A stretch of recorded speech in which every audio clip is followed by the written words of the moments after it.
गली news India की top 10 bulletin report में आपका स्वागत है।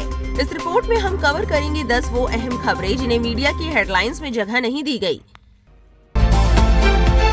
You are watching गली न्यूज।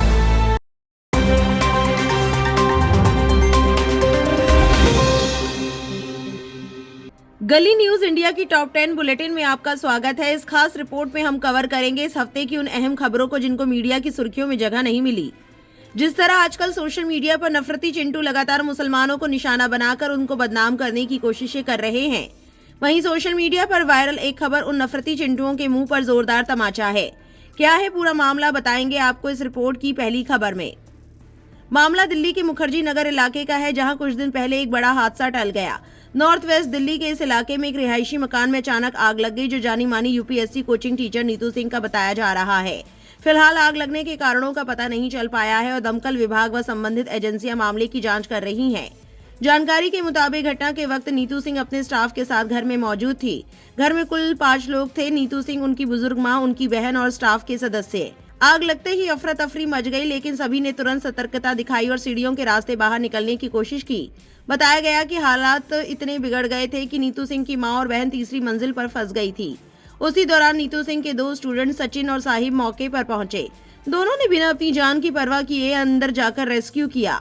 नीतू मैम की मां उस वक्त बुरी तरह घबरा गई थी और चल भी नहीं पा रही थी। ऐसे में इन स्टूडेंट्स ने उन्हें गोद में उठाकर तीसरी मंजिल से नीचे सुरक्षित उतारा। वहीं नीतू सिंह खुद भी काफी डर गई थी। वो बताती है कि जिस सीढ़ी पर वो कभी जिंदगी में नहीं उतरी थी, उसी पर उतरने का हौसला भी उनके स्टूडेंट सचिन ने दिया।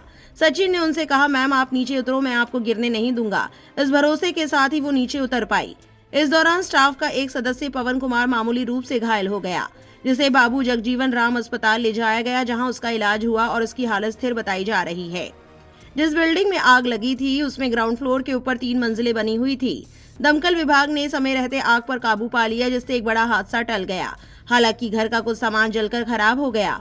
इस पूरी घटना के बाद सोशल मीडिया पर नीतू सिंह का एक वीडियो भी तेजी से वायरल हो रहा है। वीडियो में वो अपने दोनों स्टूडेंट्स साहिब और सचिन का परिचय कराती हैं और भावुक होकर कहती हैं, ये है वो बच्चे जिन्होंने हमारी जान बचाई।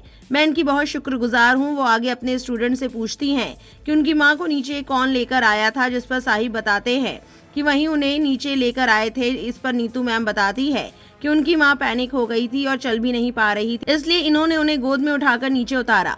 वीडियो में नीतू मैम ये भी कहती हैं कि ये सचिन और साहिब मेरे लिए दोनों भगवान हैं। हमें नहीं पता भगवान किस रूप में आते हैं, लेकिन मेरे लिए भगवान मेरे स्टूडेंट्स के रूप में आए। इतना ही नहीं, वो ये भी जोड़ती हैं कि मुझे लगा कि भगवान ने कहा तुमने जो अच्छे कर्म किए होंगे बच्चों का सिलेक्शन करवा कर, ये उसी का नतीजा है। आखिर में वो ये कहते हुए इमोशनल हो जाती है कि घर तो फिर बना लेंगे, लेकिन मेरे लिए सबसे जरूरी है मेरी माँ, मेरी बहन। तुमने उन लोगों को रेस्क्यू किया, उसके लिए बहुत शुक्रिया। इस पूरी घटना में सबसे अहम बात यह है कि जिन छात्रों ने अपनी जान जोखिम में डालकर परिवार को बचाया, उनमें से एक छात्र मुस्लिम भी था। जिस दौर में कुछ लोग मजहब के नाम पर नफरत फैलाने में लगे हैं, उसी दौर में ये खबर इंसानियत, भाईचारे और मोहब्बत की एक मजबूत मिसाल बनकर सामने आई है। ये घटना साफ बताती है कि असली पहचान इंसान की उसके धर्म से नहीं बल्कि उसके कर्मों से होती है, और नफरत के इस दौर में ऐसे लोग ही समाज को जोड़ने का काम करते हैं। अब इस पूरी खबर के सामने आने के बाद सोशल मीडिया पर लोग इन दोनों की तारीफ कर रहे हैं। काविश अजीज ने एक्स पर वीडियो शेयर करते हुए लिखा, दिल्ली के मुखर्जी नगर में आग लग गई, सचिन और साहिब ने नीतू मैम और उनके पूरे परिवार को बचा लिया। इस पर आरजे साइमा ने लिखा, हीरोज। प्रोफेसर नूरुल ने एक्स पर लिखा, भाईचारे और इंसानियत की असली मिसाल जो देश को चाहिए। दिल्ली के मुखर्जी नगर में नीतू सिंह के मकान में भयानक आग लग गई थी। उस मुश्किल समय में उनकी मदद के लिए उनके छात्र आगे आए, जिनमें 2 प्रमुख चेहरे मोहम्मद साहिब और सचिन थे। इन दोनों ने नीतू को बचाया। एक और एक्स यूजर ने लिखा, यही असली इंसानियत, यही है जो दोनों लड़कों ने दिखाई है। अगर कोई मुसीबत में है तो पहला काम उसकी मदद करना है, ना कि जाति, धर्म, मजहब देखना।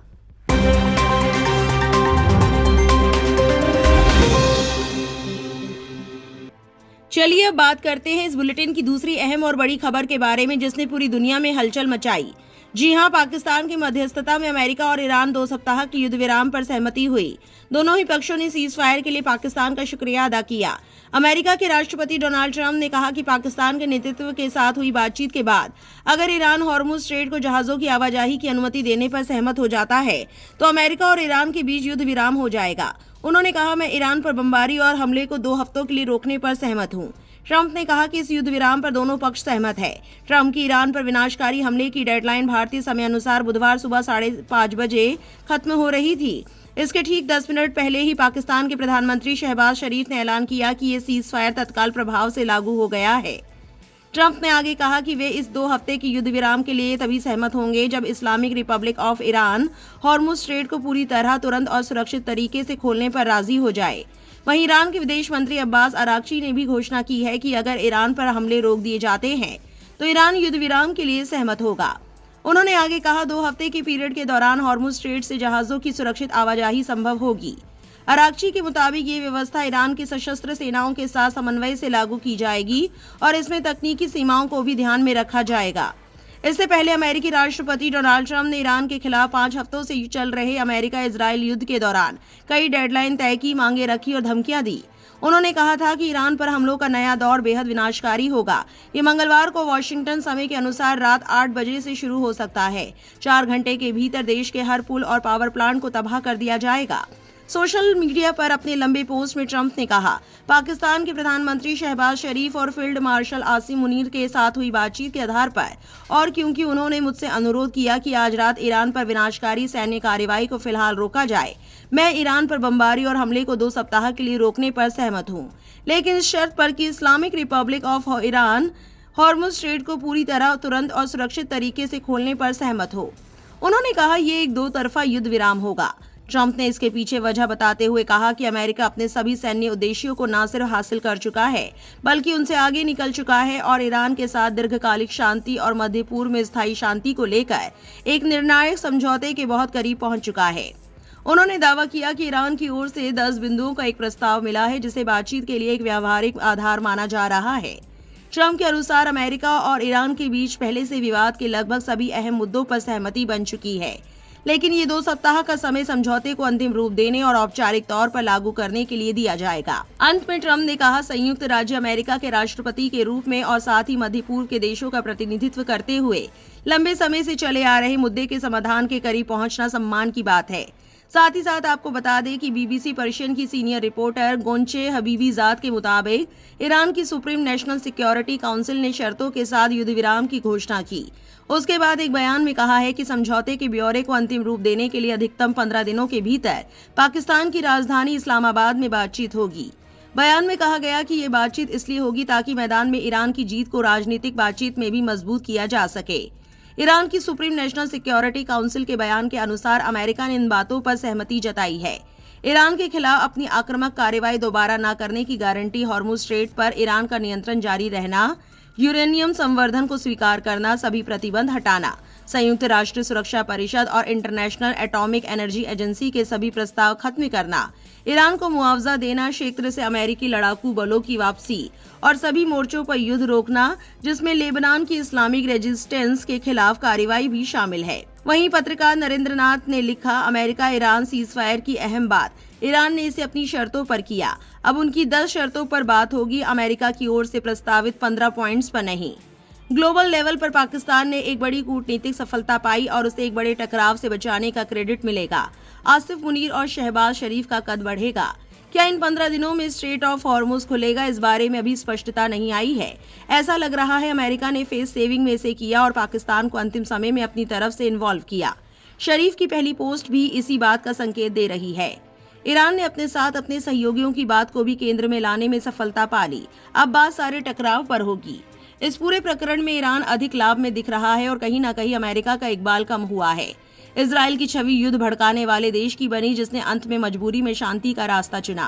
पूरे विश्व में वो अपने रवैये के कारण एक्सपोज भी हुआ और आइसोलेट भी। मिडिल ईस्ट में ईरान का कद बढ़ेगा और भविष्य में यूएई, कतर और सऊदी जैसे देश शायद अमेरिका के उतना करीब दिखने की कोशिश ना करे। ईरान मुस्लिमों के बीच एकजुटता और मजबूत होने का नया हौसला दे जाएगा और अंत में पूरा विश्व राहत की सांस लेगा और भारत सहित तमाम देशों में आर्थिक तबाही की आशंका अब कम हो जाएगी। वो अपने अगले पोस्ट में लिखते हैं, दिलचस्प, पाकिस्तान का ड्राफ्ट ट्वीट और फिर एडिटेड ट्वीट। जिस तरह से draft Pakistan PM message on x लिखा है, ये पाकिस्तान पीएम की टीम की तरफ से ड्राफ्टेड मैसेज नहीं बल्कि बाहर से आया ड्राफ्टेड मैसेज लग रहा है, क्योंकि किसी देश के पीएम की टीम ड्राफ्ट मैसेज में अपने देश का नाम नहीं लिखेंगी। सीधे ड्राफ्ट पीएम का मैसेज लिख सकती है। सवाल है कि क्या ये मैसेज ट्रंप की टीम की तरफ से भेजा गया? प्रज्ञा ने लिखा, कौन कहता है आसमान में सुराख नहीं हो सकता? 2 हफ्ते का सीज फायर, सुपर पावर को झुकना पड़ा।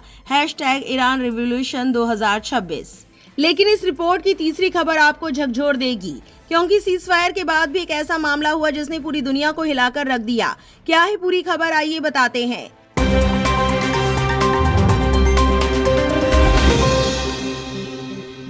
अमेरिका, इजराइल और ईरान के बीच सीज फायर समझौते को 24 घंटे भी नहीं हुए थे और फिर से पश्चिमी एशिया में धमाके शुरू हो गए।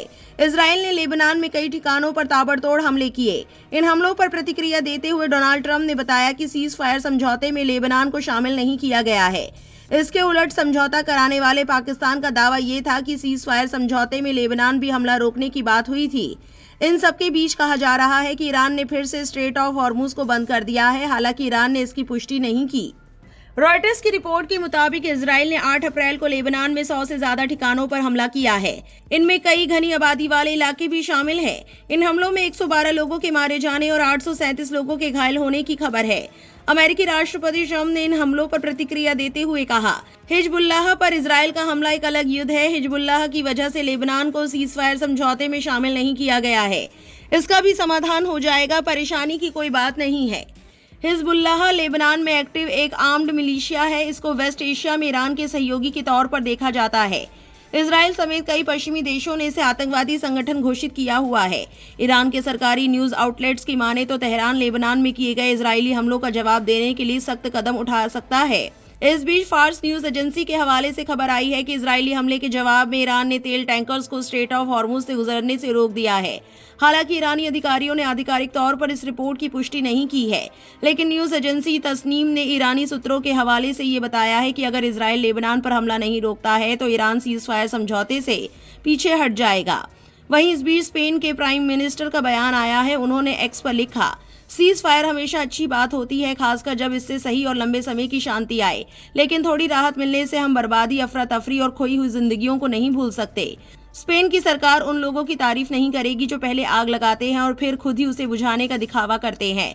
अब जरूरत है बातचीत, कानून का पालन और शांति।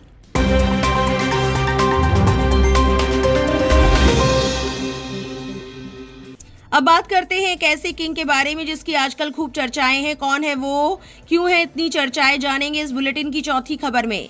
शाह फैसल सऊदी अरब के उन ताकतवर और असरदार बादशाहों में से थे जिन्होंने अपने देश को न सिर्फ आर्थिक रूप से मजबूत बनाया बल्कि पूरी दुनिया में अपनी अलग पहचान कायम की। वो एक ऐसे नेता थे जो सादगी, मजहबी सोच और मजबूत फैसलों के लिए जाने जाते थे।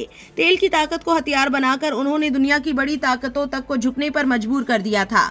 अमेरिका के पूर्व विदेश मंत्री हेनरी किसिंजर ने अपनी आत्मकथा ईयर्स ऑफ रिन्यूअल में लिखा था कि शाह फैसल एक बेहद समझदार नेता थे जिन्होंने पुराने तौर तरीकों का सहारा लेकर भी अपने देश को मुश्किल हालात से निकाल लिया। किसिंजर ने लिखा कि वो उनका बहुत सम्मान करते थे और उनसे उन्हें खास लगाव था। ये भी दिलचस्प है कि उनकी हत्या से सिर्फ एक हफ्ते पहले किसिंजर रियाद में उनके महल में उनके साथ बैठकर पुदीने वाली चाय पी रहे थे। जब 69 साल की उम्र में शाह फैसल की हत्या हुई तब वो सिर्फ सऊदी अरब के सबसे ताकतवर और अमीर लोगों में से नहीं थे, बल्कि दुनिया के आखिरी पूर्ण शासकों में गिने जाते थे।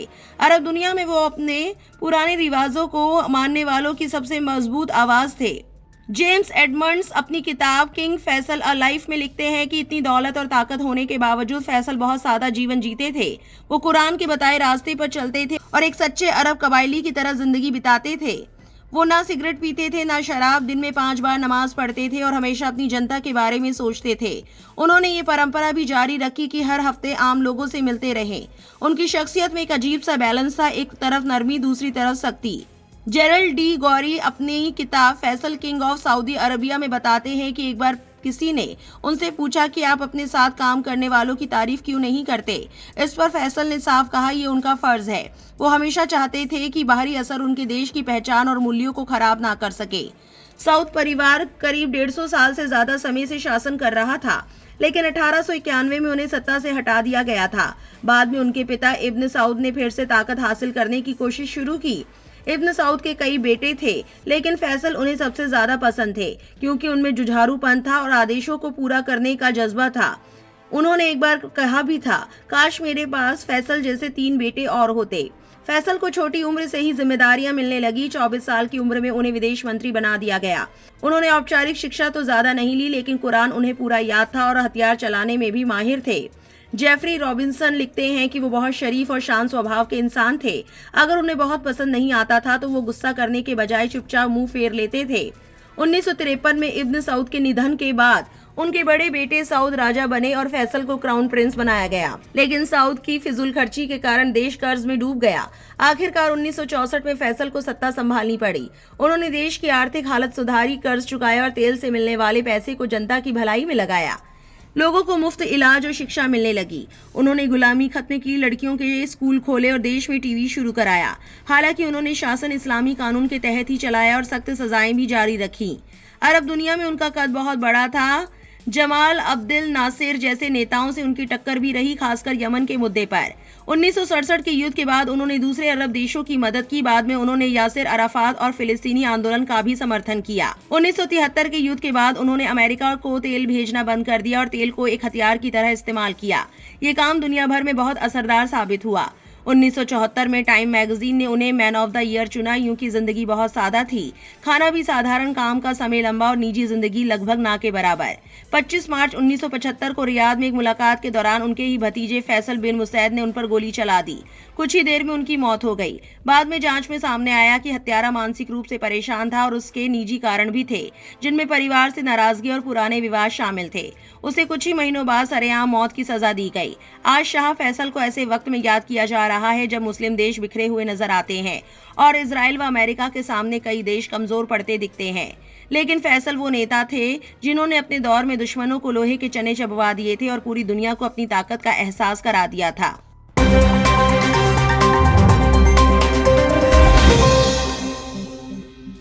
वहीं लेबनान के हवाले से एक अहम खबर जो सोशल मीडिया पर सुर्खी बनी हुई है, बताएंगे आपको इस बुलेटिन की 5वीं खबर में। लेबनान पर इजराइल की भीषण एयर स्ट्राइक की आलोचना के बीच सोशल मीडिया इन्फ्लुएंसर और पूर्व एडल्ट स्टार मिया खलीफा ने अपने मूल देश लेबनान में हुए इन हमलों पर इमोशनल वीडियो शेयर किया।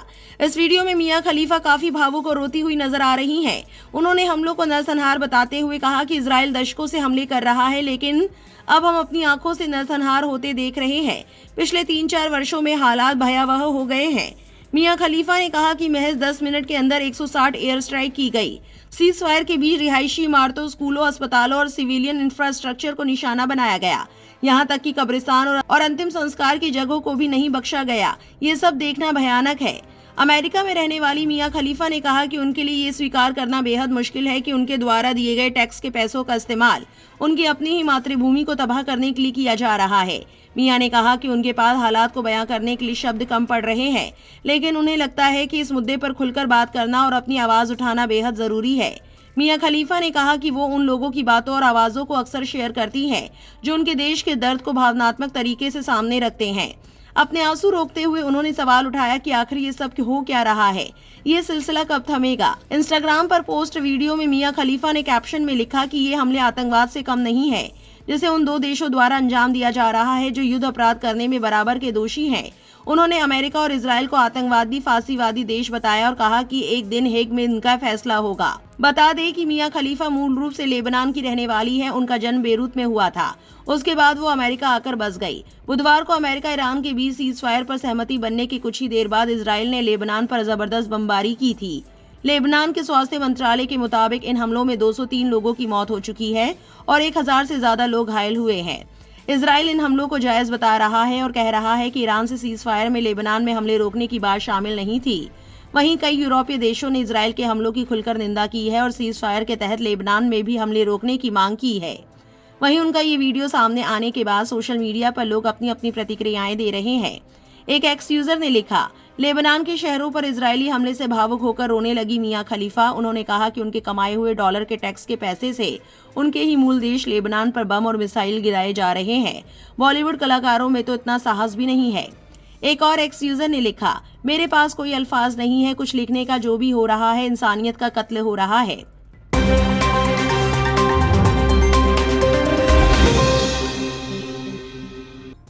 अब बात करते हैं कैसी किंग के बारे में जिसकी आजकल खूब चर्चाएं हैं। कौन है वो, क्यों है इतनी चर्चाएं, जानेंगे इस बुलेटिन की 6ठी खबर में।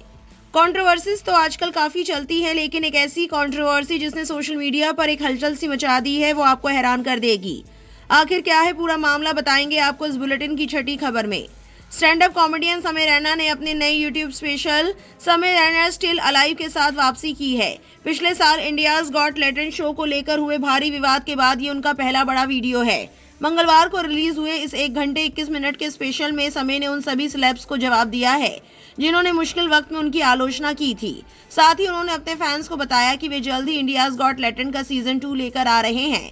समय ने लेटेंट विवाद को क्रॉस फायर बताया है, जिसमें कश्मीरी होने के नाते वे बीच में फंस गए। विवाद के दौरान मुकेश खन्ना और सिंगर बी प्राक ने समय की काफी आलोचना की थी। इस पर पलटवार करते हुए समय ने कहा, शक्तिमान कह रहे थे कि ऐसे कंटेंट का बच्चों पर क्या असर पड़ेगा। भाई, जब शक्तिमान आता था तब हर दूसरे महीने खबर आती थी कि किसी बच्चे ने शक्तिमान समझकर छत से छलांग लगा दी। आपने तो बच्चे मारे हैं, आप क्या बोल रहे हो। वहीं बी प्राक के लिए उन्होंने कहा कि उन्हें किसी ने पॉडकास्ट पर बुलाया भी नहीं था, फिर भी वे बीच में कूद पड़े। समय ने कॉमेडियन सुनील पाल पर भी तंज कसा। उन्होंने बताया कि सुनील पाल उन्हें टीवी पर कपिल शर्मा से सीखने की सलाह दे रहे थे, जबकि असलियत में कपिल समय के अगले एपिसोड में आने वाले थे।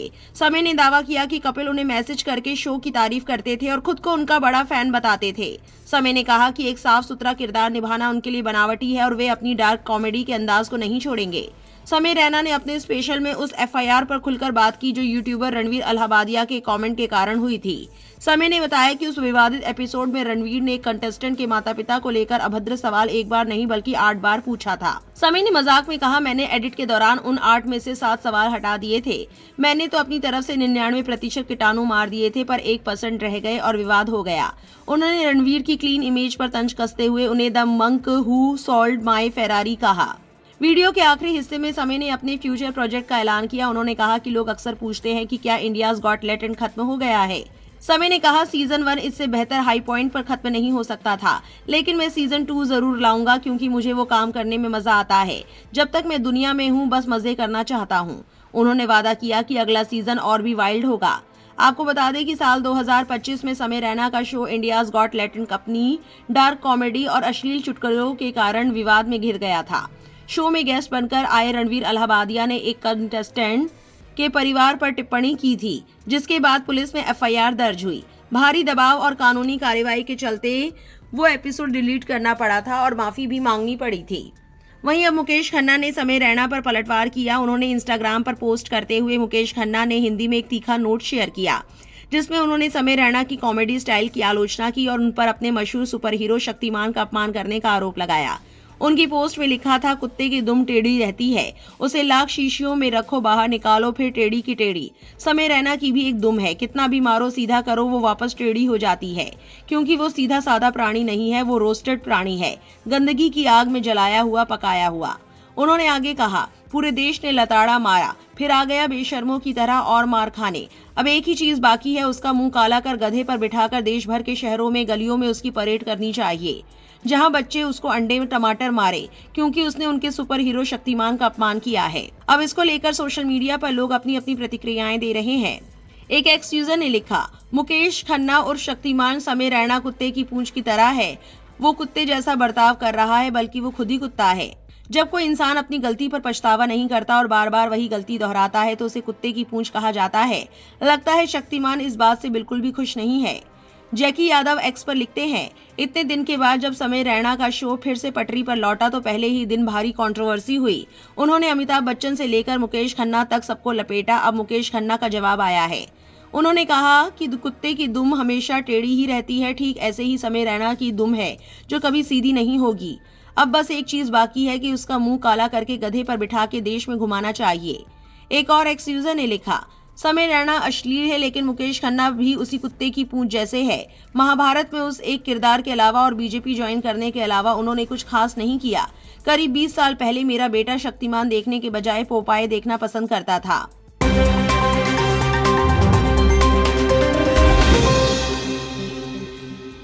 नफरती चिंटू अपनी हरकतों से बाज नहीं आ रहे हैं और वो कुछ न कुछ ऐसा कर रहे हैं जिससे साफ तौर पर लग रहा है कि उनके दिलों में मुसलमानों के लिए कितना जहर है। ऐसा ही एक मामला आपको बताएंगे इस बुलेटिन की 7वीं बड़ी खबर में। देश में नफरत इस कदर हावी हो गई है कि कुछ संगठन से जुड़े लोग मुसलमानों को फूटी कोड़ी नजर से देखना पसंद नहीं कर रहे हैं। हिंदू संगठन के द्वारा देश की राजधानी दिल्ली में भी इसका असर देखने को मिल रहा है। दिल्ली के त्रिनगर में हिंदू संगठन से जुड़े लोग मुसलमानों को वहां से भगाने के मकसद से सुअर पाल रहे हैं। उनका दावा है कि मुसलमान सुअरों से नफरत करते हैं और सुअर को हराम मानते हैं, इसलिए हम सभी लोग सुअर पाल रहे हैं। सभी लोग अपने घर के बाहर पिंजरे में बंद सुअर रख रहे हैं। इस बीच सोशल मीडिया पर एक वीडियो तेजी से वायरल हो रहा है, जिसमें साफ तौर पर देखा जा सकता है कि भीड़ ने चुपके से एक मुस्लिम परिवार के घर के अंदर पिंजरे में बंद एक सुअर रख दिया। इसके बाद जब उन्हें पता चला कि मीडिया के लोग आने वाले हैं, तो कुछ युवकों के एक समूह ने उस सुअर को वापस हिंदू परिवार के घर में पहुंचा दिया। ये पूरी घटना घर में लगे सीसीटीवी कैमरों में कैद हो गई। स्थानीय मुसलमानों का आरोप है कि हिंदू संगठनों द्वारा अपनाए जा रहे डराने धमकाने के हथकंडे अब और बढ़ गए हैं और वे मुसलमानों के खिलाफ आपत्तिजनक बयान देने के साथ साथ लोगों को भड़का भी रहे हैं। त्रिनगर में सुअरों को देवताओं के रूप में दर्शाया जा रहा है और बड़े घरों और प्रमुख चौराहों पर पोस्टर लगाए जा रहे हैं। सोशल मीडिया पर इस वायरल वीडियो ने काफी बड़ा विवाद खड़ा कर दिया है। इसी वीडियो को शेयर करते हुए एक यूजर ने लिखा, दिल्ली के त्रिनगर से घटना सामने आई है, जहां ये आरोप लगाया गया है कि मुस्लिम परिवारों को वहां से भगाने की कोशिश में उनके घरों के सामने सुअरों के पिंजरे रख दिए गए थे। दावों के अनुसार जब मीडिया कर्मी वहां पहुंचे तो उन पिंजरों को मुस्लिम घरों के सामने से हटाकर दूसरे घरों के पास रख दिया गया। ऐसा कथित तौर पर इसलिए किया गया ताकि एक अलग ही कहानी पेश की जा सके और शुरुआती हरकत से इनकार किया जा सके। यदि ये आरोप सही साबित होते हैं तो इनसे लक्षित उत्पीड़न और सांप्रदायिक तनाव को लेकर गंभीर चिंताएं पैदा होती है। अधिकारियों से ये अपेक्षा की जाती है कि वे इस मामले की गहन जांच करें और जवाबदेही सुनिश्चित करें। इसी वीडियो को जनता शेयर कर सवाल उठा रही है, आरोप लगा रही है। वसीम अकरम त्यागी ने लिखा, दिल्ली का एक इलाका है त्रिनगर में दूसरों को चिढ़ाने के लिए सुअर पाल रहे हैं।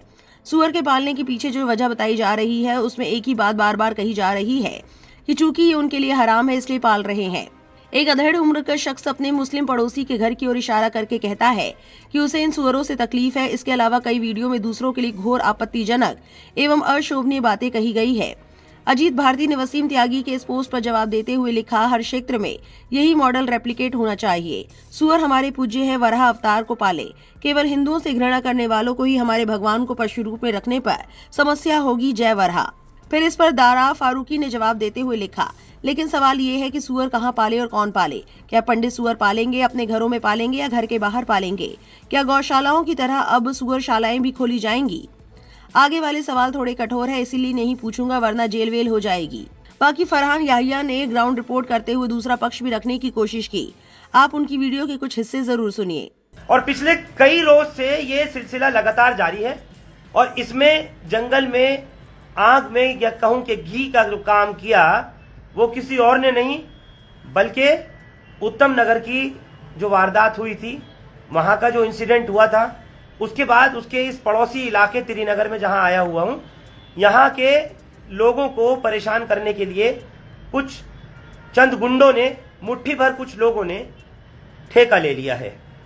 वो तरह तरह से यहाँ के जो रहने वाले मुस्लिम घर हैं उनसे कभी किसी बात के ऊपर बिगड़ना, कभी किसी बात पे झगड़ा करना। और हद ये हो गई कि 4-5 सुअर जो लाके बांधे, उनमें से कुछ सुअर मर गए, किस तरह से मरे, क्या हुआ, उनका इल्जाम भी मुसलमानों के ऊपर डाल दिया। अब जो इसके अंदर विडंबना है, जो आयरॉनिकली एक बात है जो बताना चाहता हूं, वो ये है कि कुछ चंद पत्तलकार वहां पर बुलाए जा रहे हैं जो सिर्फ एक पक्ष दिखा रहे हैं।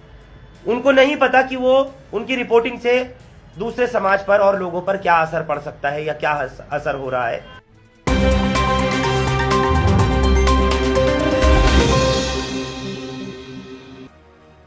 क्या मुसलमानों के साथ भेदभाव हो रहा है? अगर आप कहेंगे नहीं तो फिर ये मामला जानने के बाद आपको अंदाजा हो जाएगा कि लोगों का ऐसा क्यों कहना है कि मुसलमानों के साथ भेदभाव हो रहा है। जानिए क्या है मामला इस रिपोर्ट की 8वीं खबर में। काशी में गंगा नदी के बीच नाविकों ने नाव पर बियर पार्टी की। रविवार को इस पार्टी में नाविकों ने बियर पार्टी के बाद डीजे पर डांस किया। इसके बाद खुद ही वीडियो बनाकर सोशल मीडिया पर अपलोड कर दिया। इसके बाद वीडियो तेजी से शेयर किया जाने लगा। जानकारी के मुताबिक रविवार को अष्टमी थी। इस दिन हर साल सभी नाविक बधावा लेकर अदलपुरा धाम के शीतला माता मंदिर जा रहे थे। वीडियो में नाव को रंग बिरंगी लाइटों से सजाया गया है। नाव पर बड़े बड़े डीजे रखे हैं जिन पर गाना बज रहा है और सभी लोग डांस कर रहे हैं। जबकि हाल ही में इससे पहले गंगा नदी में नाव पर इफ्तार पार्टी करने का मामला सामने आया था, जिसमें 14 युवकों को गिरफ्तार किया गया था। उनकी जमानत याचिका पर सुनवाई के दौरान अपर सत्र न्यायाधीश आलोक कुमार की अदालत ने आरोपियों की जमानत याचिका खारिज कर दी थी। और अब गंगा में शराब पीते डीजे पर नाचते वीडियो को जनता भी तेजी से वायरल कर तीखे सवाल पूछ रही है। चलिए बताते हैं जनता का क्या कहना है।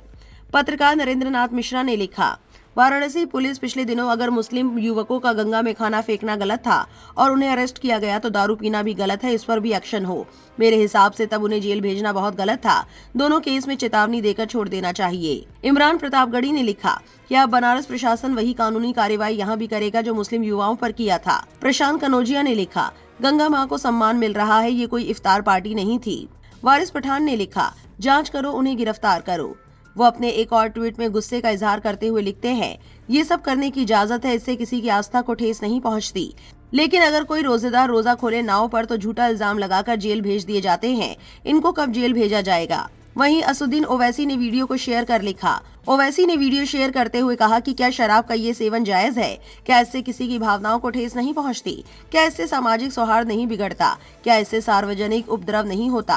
क्या इससे जल अधिनियम का उल्लंघन नहीं होता? और क्या सत्ताधारी दल इसकी शिकायत भी नहीं करेगा? 14 मुस्लिम लड़के अब भी जेल में बंद हैं। वहीं इस मामले को लेकर एसीपी अतुल अंजन ने कहा, एक वीडियो संज्ञान में आया है, उसमें दिख रहे लोगों को चिन्हित किया जा रहा है, जांच करके कार्रवाई की जाएगी।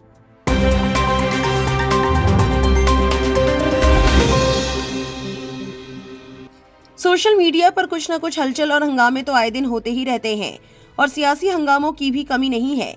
ऐसा ही एक मामला आपको बताएंगे इस बुलेटिन की 9वीं खबर में। सोशल मीडिया पर इन दिनों एक मामला तेजी से गरमाया हुआ है। इसकी वजह बने हैं कांग्रेस नेता पवन खेड़ा, जिन्होंने असम के मुख्यमंत्री हेमंत बिस्वा शर्मा और उनकी पत्नी रिनिकी भुयान शर्मा को लेकर गंभीर आरोप लगाए हैं। दरअसल दिल्ली में प्रेस कॉन्फ्रेंस करते हुए पवन खेड़ा ने कहा, एक मौजूदा मुख्यमंत्री की पत्नी आज भारतीय नागरिक नहीं है, ये देश विरोधी काम है, कोई 3 पासपोर्ट कैसे रख सकता है? हेमंत देश छोड़कर भागने की योजना बना रहे हैं। सीईसी गणेश गुप्ता को उनका चुनाव रद्द कर देना चाहिए। लेकिन हम ये जानना चाहते हैं कि जिस मुख्यमंत्री की पूरी राजनीति मुसलमानों के खिलाफ नफरत पर आधारित हो, उसकी अपनी पत्नी 2 मुस्लिम देशों के पासपोर्ट रखती हो और एक एंटीगुआ का पासपोर्ट रखती हो, नंबर 1। नंबर 2, हम ये जानना चाहते हैं क्योंकि भारत के कानून के हिसाब से आप ड्यूअल सिटीजनशिप यानी कि दोहरी नागरिकता नहीं रख सकते। हम ये जानना चाहते हैं कि क्या रिनिकी भुया शर्मा भारत का पासपोर्ट भी रखती हैं? Is she a citizen of India also? Because we have shown you 3 passports. One is the golden pass of UAE, Abu Dhabi, issued in Abu Dhabi. It is a living document, not an expired document. Number 2, Egypt, living document, living passport, not an expired passport. Number 3, Antigua Barbuda, living passport, not dead, not expired. How can an Indian national have 3 passports of 3 different countries? दूसरों को तो नसीहत और खुद मियां फजीहत। दूसरों के लिए कहते हैं ये वहां का, ये पाकिस्तान, ये बांग्लादेश, और खुद अपने घर में 3 पासपोर्ट आपकी धर्मपत्नी के हैं। ये सामने है। क्या ये पासपोर्ट सही हैं? ये अब इन्हें बताना है। ये तो नहीं बताएंगे क्योंकि आगे हम कुछ और बताएंगे आपको जो इन्होंने नहीं बताया। क्या अमित शाह जो गृह मंत्री हैं, और सुनते तो हैं, पूरा देश ये जानता भी है कि हेमंता बिस्वा शर्मा अमित शाह के दत्तक पुत्र हैं। He is like an adopted son of Amit Shah. Jay Shah से जितनी वो मोहब्बत करते हैं उसने थोड़ी सी कम हेमंता बिस्वा शर्मा से करते हैं। और क्या देश के गृह मंत्री को यह जानकारी थी कि उनके दत्तक पुत्र की पत्नी यानी कि उनकी दत्तक बहू 3 पासपोर्ट्स रखती है? Egypt, Abu Dhabi, Antigua Barbuda. गृह मंत्री जवाब दें कि क्या वो इस पे एसआईटी बिठाएंगे? क्या जांच करवाएंगे? और हमारे सवाल का जवाब देंगे कि is she an Indian national? If she is, fine. If she is not, how dare Himanta Biswa Sarma questions the nationalism and the nationality of others. इन आरोपों के सामने आते ही मामला सोशल मीडिया पर आग की तरह फैल गया और लोगों के बीच इस पर जमकर बहस शुरू हो गई। सचिन गुप्ता नाम के एक्स यूजर ने लिखा, शहरा 1 3 नाम 3 पासपोर्ट। कांग्रेस नेता पवन खेड़ा ने असम सीएम हेमंत बिस्वा शर्मा की पत्नी पर गंभीर आरोप लगाए। हेमंत को गृह मंत्री अमित शाह का दत्तक पुत्र भी बताया है। राहुल गांधी ने भी एक्स पर लिखा, हेमंत शर्मा देश के सबसे भ्रष्ट और सबसे सांप्रदायिक मुख्यमंत्री हैं। हेमंत शर्मा ने असम की जनता को धोखा दिया है और गुमराह किया है। इसका सबूत जनता के सामने है। असम की जनता उनके भ्रष्टाचार को कभी माफ नहीं करेगी, सजा तय है। प्रशांत भूषण एक्स पर सवाल करते हैं कि असम के मुख्यमंत्री हेमंत बिस्वा शर्मा की पत्नी रिंकी भोया शर्मा तीन मुस्लिम देशों के पासपोर्ट और नागरिकता रखती है। इन आरोपों पर प्रतिक्रिया देते हुए हेमंत बिस्वा शर्मा ने एक्स पर पोस्ट कर सभी आरोपों को झूठा गढ़ा हुआ, राजनीतिक और लोगों को गुमराह करने वाला बताया। उन्होंने कहा कि उन्हें न्यायपालिका पर पूरा भरोसा है और पवन खेड़ा को अपने बयान का नतीजा भुगतना पड़ेगा। उन्होंने लिखा, आज पवन खेड़ा की प्रेस कॉन्फ्रेंस कांग्रेस पार्टी की घबराहट और हताशा दिखाती है। असम में जबरदस्त जीत की ओर बढ़ रहे हैं। ऐसे में ये बेबुनियाद आरोप उनकी गिरती स्थिति को दिखाते हैं। मैं उनके हर आरोप को पूरी तरह खारिज करता हूं। उन्होंने आगे कहा, मैं और मेरी पत्नी अगले 48 घंटे में पवन खेड़ा के खिलाफ सिविल और क्रिमिनल केस करेंगे। उन्हें उनके गैर जिम्मेदार और मानहानि वाले बयानों के लिए जवाब देना होगा। मुझे अदालत पर पूरा भरोसा है। सच सामने आने के बाद उन्हें सजा मिलेगी और कानून अपना काम करेगा। सीएम ने ये भी कहा कि एनडीए को आने वाले विधानसभा चुनाव में बड़ी जीत मिलेगी। उन्होंने कहा, असम के लोग ऐसे प्रोपेगेंडा में नहीं आएंगे। हम 100 से ज्यादा सीट जीतने के लिए पूरी तरह तैयार और आत्मविश्वासी हैं। एक अलग पोस्ट में सीएम ने उन दस्तावेजों में कई गड़बड़ियां बताई जो प्रेस कॉन्फ्रेंस में दिखाए गए थे, जैसे सरनेम की स्पेलिंग गलत, फोटो सामान्य बायोमेट्रिक फोटो जैसी नहीं है, यूएई आईडी में जन्म साल के हिसाब से नंबर मैच नहीं कर रहा, नेशनैलिटी अलग अलग दिख रही है, एंटीगुआ बारबोडा पासपोर्ट में एक्सपायरी डेट में गड़बड़ी, मिस्र के पासपोर्ट में नंबर और स्पेलिंग में गलती, क्यूआर कोड काम नहीं कर रहा। उन्होंने कहा कि ये सब साफ दिखाता है कि दस्तावेज फर्जी या एडिट किए गए हैं। सच सामने आएगा और जो गलत जानकारी फैला रहे हैं उन्हें सजा मिलेगी। वहीं जर्नलिस्ट वर्षा एक्स पर लिखती हैं, हेमंत बिस्वा शर्मा ने कांग्रेस के पवन खेड़ा को कानूनी कार्रवाई की धमकी दी है, लेकिन वो ये साफ क्यों नहीं करते कि उनकी पत्नी के पास 3 पासपोर्ट हैं, जिनमें से 2 इस्लामिक देशों के हैं। उन्हें ये भी बताना चाहिए कि उन्होंने अपने हलफनामे में अपनी पत्नी की यूएई और अमेरिका की संपत्तियों का जिक्र क्यों नहीं किया और उनकी पत्नी को अमेरिका में कंपनी शुरू करने के लिए इतना पैसा कहाँ से मिला। वहीं अभिनव नाम के एक्स यूजर लिखते हैं कि आपकी पत्नी के पास ड्यूल पासपोर्ट है और दुबई में सैकड़ों करोड़ की संपत्तियां हैं, जिन्हें आपने अपने चुनावी हलफनामे में घोषित नहीं किया है। हाँ या नहीं में जवाब दे, जवाब का इंतजार है। वहीं रिंकी भोया शर्मा ने भी इन दस्तावेजों का मजाक उड़ाते हुए कहा कि ये एआई और फोटोशॉप से बनाए गए लगते हैं। उन्होंने कहा कि अब इस मामले में कानूनी कार्रवाई की जाएगी। उन्होंने लिखा, आपकी मेहनत में ही नहीं, एआई और फोटोशॉप में भी कमी रह गई। एक राष्ट्रीय पार्टी के प्रवक्ता से उम्मीद थी कि वो जांच करके बात करेंगे, ना कि ऐसे फर्जी दस्तावेज फैलाएंगे। अब कानून अपना काम करेगा, हम कोर्ट में मिलेंगे। इसके बाद असम कांग्रेस अध्यक्ष गौरव गोगोई ने भी सीएम पर हमला बोला और उनकी संपत्तियों की जांच की मांग की। उन्होंने कहा कि सीएम को जवाब देना होगा और अपने कथित अपराध की कीमत चुकानी होगी। ये पूरा विवाद ऐसे समय पर सामने आया है जब असम में 9 अप्रैल को एक ही चरण में 126 सीटों पर विधानसभा चुनाव होने वाले हैं। वहीं ऑल्ट न्यूज के सह संस्थापक और फैक्ट चेकर मोहम्मद जुबैर शमसेज की पोस्ट पर एक्स पर शेयर करते हैं, जिसमें वो लिखती हैं, जो यूएई का दस्तावेज वायरल हो रहा है वो पासपोर्ट नहीं बल्कि एमिरेट्स आईडी है। सार्वजनिक तौर पर ज्ञात दस्तावेज संरचना के आधार पर इसमें गंभीर प्रामाणिकता संबंधी सवाल उठते हैं। 784 के बाद आने वाले 4 अंक आमतौर पर धारक के जन्म वर्ष को दर्शाते हैं, लेकिन यहाँ मेल नहीं खा रहा है। MRZ में दी गई समाप्ति तिथि मानक YYMMDD फॉर्मेट का पालन नहीं करती। MRZ में दिया गया राष्ट्रीयता कोड कार्ड के सामने दिए गए कोड से मेल नहीं खाता।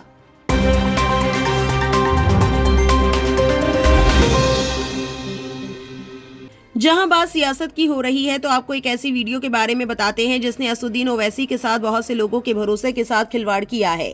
यहां तक कि असदुद्दीन ओवैसी ने उस नेता की पार्टी से अपना ताल्लुक भी खत्म कर दिया है, जिसकी ये वीडियो वायरल है। अब आपको ज्यादा सस्पेंस में ना रखते हुए उस वायरल वीडियो के बारे में बताते हैं इस बुलेटिन की 10वीं खबर में। पश्चिम बंगाल में चुनाव से पहले आम जनता यूनियन पार्टी के चेयरमैन हुमायूं कबीर के वायरल वीडियो से विवाद खड़ा हो गया है। इसमें वे बीजेपी नेताओं के साथ 1000 करोड़ की डील पर चर्चा कर रहे हैं। 19 मिनट के वीडियो में हुमायूं कबीर कह रहे हैं कि वे ममता बनर्जी को किसी भी कीमत पर सत्ता से हटाना चाहते हैं। अगर उनकी 60-70 सीटें आ गई तो वे डिप्टी सीएम भी बन सकते हैं।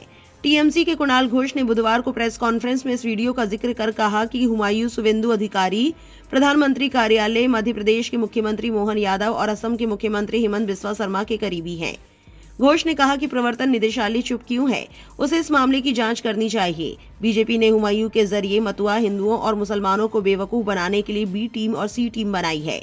बंगाल चुनाव में हुमायूं की पार्टी विधानसभा की 294 सीटों में से 118 पर चुनाव लड़ रही है।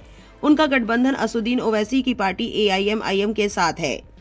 राज्य में 23 और 29 अप्रैल को 2 फेज में वोटिंग होगी। नतीजे 4 मई को आएंगे। आपको बता दें कि वीडियो में हुमायूं कबीर दावा करते हैं कि उनकी बातचीत बंगाल में विपक्ष के नेता शुवेंदु अधिकारी से हुई है।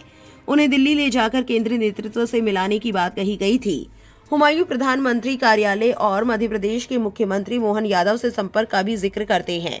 वे असम के मुख्यमंत्री हिमंत बिस्वा शर्मा के साथ बातचीत का संकेत भी देते हैं। वीडियो में हुमायूं कबीर बीजेपी के साथ 1000 करोड़ रुपए की डील का जिक्र करते दिखाई दे रहे हैं। साथ ही कुछ सीनियर नेताओं के साथ बातचीत के दावे भी सामने आए हैं। वायरल वीडियो में ये भी दावा किया गया है कि अगर वो इस रणनीति में सफल होते हैं तो उन्हें उप मुख्यमंत्री बनाया जा सकता है। आपको बता दें कि हुमायूं ने 6 दिसंबर 2025 को पश्चिम बंगाल के मुर्शिदाबाद में बाबरी मस्जिद की नींव रखी थी। इसमें 2 लाख से ज्यादा लोगों की भीड़ जुटी थी। बंगाल के अलग अलग जिलों से आए लोगों में कोई अपने सिर, कोई ट्रैक्टर ट्रॉली तो कोई रिक्शा या वैन से ईंट लेकर कार्यक्रम स्थल पर पहुंचा था। अब इस पूरी खबर के सामने आने के बाद सोशल मीडिया पर हंगामा मच गया है। सुरेंद्र राजपूत ने एक्स पर लिखा, टीएमसी का आरोप है कि मुस्लिम वोटों को बांटने के लिए हुमायूं कबीर से बीजेपी की डीलिंग हुई। आरोप है कि 1000 करोड़ की इस डीलिंग में हिमंत बिस्वा शर्मा, मोहन यादव, शुभेंदु अधिकारी और पीएमओ के लोग शामिल हैं। ओवैसी की पार्टी पर भी मांडवली का आरोप है। डीलिंग हो रही है कि नहीं, साबित तो करना बीजेपी को होगा। अब देखना है कि हिमंत ममता दीदी पर FIR करता है या नहीं। जमा नाम के एक्स यूजर ने लिखा, बीजेपी और RSS पर बाद में दोष मढ़ दिया जाएगा, लेकिन असली गद्दार वे आजीवन समुदाय के ठेकेदार हैं जिन्होंने हर बार मुसलमानों को बेच दिया है। कीर्ति आजाद ने एक्स पर लिखा, देखिए कैसे पीएमओ इंडिया और बीजेपी फॉर बंगाल ने हुमायूं कबीर के साथ 1000 करोड़ की डील कर टीएमसी के वोट बैंक को नुकसान पहुंचाने की साजिश रची। इस दौरान बाबरी मस्जिद की भावनाओं का इस्तेमाल करके बंगाल के मुसलमानों को ठगा गया। ये सब एक छुपे हुए गठबंधन का हिस्सा था जो दिखावे के पीछे छिपा हुआ है। असदुद्दीन ओवैसी भी इस गंभीर साजिश का हिस्सा बताए जा रहे हैं। हुमायूं कबीर ने दैनिक भास्कर को बताया, ये आरोप पूरी तरह फेक है। ये वीडियो AI से बनाया गया है। जिन लोगों ने इन्हें जारी किया है, मैं उनके खिलाफ कोर्ट जाऊंगा। अभी मैं चुनाव प्रचार में व्यस्त हूँ, समय मिलते ही केस करूंगा। हुमायूं कबीर ने कहा कि मैं CM हिमंत बिस्वा शर्मा, मोहन यादव से कभी नहीं मिला, ना ही बात हुई। आपको बता दें कि AIM-IM का बड़ा बयान सामने आया है। उन्होंने ट्वीट कर बताया, हुमायूं कबीर के खुलासों ने ये दिखा दिया है कि बंगाल के मुसलमान कितने असुरक्षित हैं। AIM-IM किसी भी ऐसे बयान से खुद को नहीं जोड़ सकती जिसमें मुसलमानों की ईमानदारी पर सवाल उठाया जाए। आज की तारीख में AIM-IM ने कबीर की पार्टी के साथ अपना गठबंधन वापस ले लिया है। बंगाल के मुसलमान देश के सबसे गरीब, उपेक्षित और उत्पीड़ित समुदायों में से एक है। दशकों तक तथाकथित धर्मनिरपेक्ष शासन के बावजूद उनके लिए कुछ भी ठोस नहीं किया गया। AIM-IM की नीति किसी भी राज्य में चुनाव लड़ने की यही रही है कि हाशिए पर खड़े समुदायों को एक स्वतंत्र राजनीतिक आवाज मिल सके। हम पश्चिम बंगाल के चुनाव स्वतंत्र रूप से लड़ेंगे और आगे किसी भी पार्टी के साथ कोई गठबंधन नहीं करेंगे। इस खबर को लेकर आपकी क्या राय है, कमेंट सेक्शन में जरूर लिखें और इस वीडियो को लाइक और शेयर करना ना भूलें।